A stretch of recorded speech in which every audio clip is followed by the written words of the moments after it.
मूर्तिमंत परिकल्पना जेव्हा पृथ्वीच्या पाठीवर संचारतो तेव्हा तुझं अभिन्न भक्ती लपवण्यासाठी विविध अंधकाराची दरी तिथे सापडतात. म्हणून हे बहुरूपी कवता तू अति दादा न शोधता आपलं विडी स्वरूप स्मित वदनाने हातावर हेच करत आंधळेपणाचं वरदान न मागताच मिळतं. ऐकून दादाचा शाप जाता जात काही कवशाने धुरधुरी काही गणपती अनुभव पराभवाच्या जखमा आणि विजयाचे झेंडे घेणारी गणपत शेवटी वर्गालाच मिळतो. अंतराळ भटकणारा आत्मा आमच्या वासनेच्या दिनाने पृथ्वीच्या मातीवर येतो आणि आम्ही सांगतो आम्ही आई झालो बाप झालोय. खोटं आहे खोटं आहे. आम्ही फक्त जिना आहोत. आवाज मातीवर गेलेल्या हत्तीला विचारा या जगात मुली कुणाचं नसतं मुली कुणाचं नसतं. तरुणांना करता येतो फक्त संबोध माणसांच्या बाहेर तरुण कावळे दिगाडे रस्त्यावर माकडाने दुखलं सुद्धा रस्त्यावर सुषमने कीटक मैथून करतात कीटकांची आणि कीटकांची जात निर्माण करून मरून जातात कीटकांसारखे. या देहबोलीच्या आंध्या जगलीत एक माणूस जिवंत आहे तुमचा आमचा बाप. या बापाला विसरा पण त्या बापाला विसरला तर पहाडातून बसली किडाळ्याची विषात पडशा टाकतील. बोलायचं नाही पृथ्वीवर गावी वगैरे हिंडायला परमेश्वराच्या पाठीत सुद्धा कुठून करणारी माणसं समोर वावरत असतात. मी बोलायचं नाही.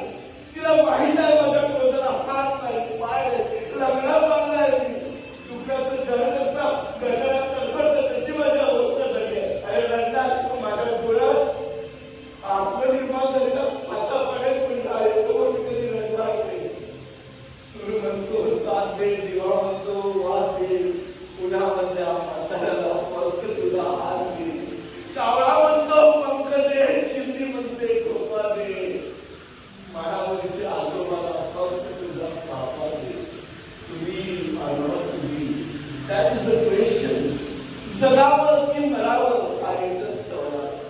या दुनियेच्या उकिरड्यावर खरकटणाऱ्या पत्रावळीचा तुकडा जगावं बेशरम लाचार आढळत आले की भेटून जावं त्या देवाचं नंतर त्या गुंडाळ्याला जागण्याच्या यात्रेसह मृत्यूच्या काळाशिवाय व्हावं नाही आणि करावा सर्वांचा शेवय माझा तुझा याचा सुद्धा.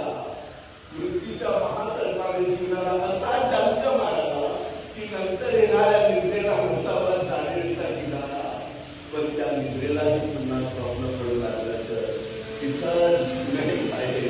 नळा स्वप्नांच्या प्रदेशात प्रवेश करण्याचा दिन होत नाही. म्हणून आम्ही सहन करतो हे जुने जागते पाहिजे. सहन करतो प्रेताच्या निर्जीवपणाने अभिमानाबद्ध आहे बलात्कार आणि सर्पाची विकल्पना घेऊन कालच्या मागे उभे राहतो आमच्या मागे गणपती. विधात्या इतका कठोर का झालास? एका बाजूला ज्यांना मी जन्म दिला त्या मला विसरला आणि दुसऱ्या बाजूला ज्यांना मला जन्म दिला तो तुझ्या मला विसरतो. मग विस्कटलेल्या हाडाची साखर घेऊन एक करा आम्ही कोणाच्या पायावर लोकांना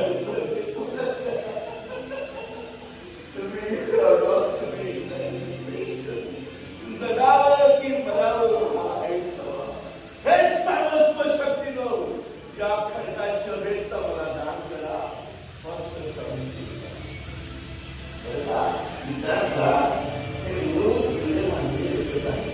आम्ही फक्त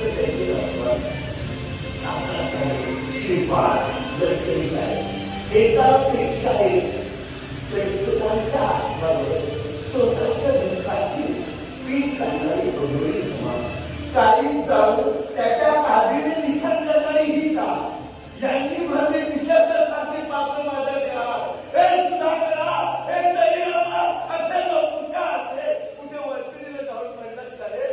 तुमच्या कागदी दुःखानं मी सजवलं फुलवलं आभाळे पुढे मोठे केलं.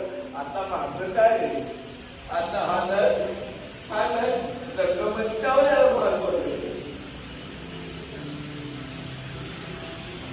दूर व्हा.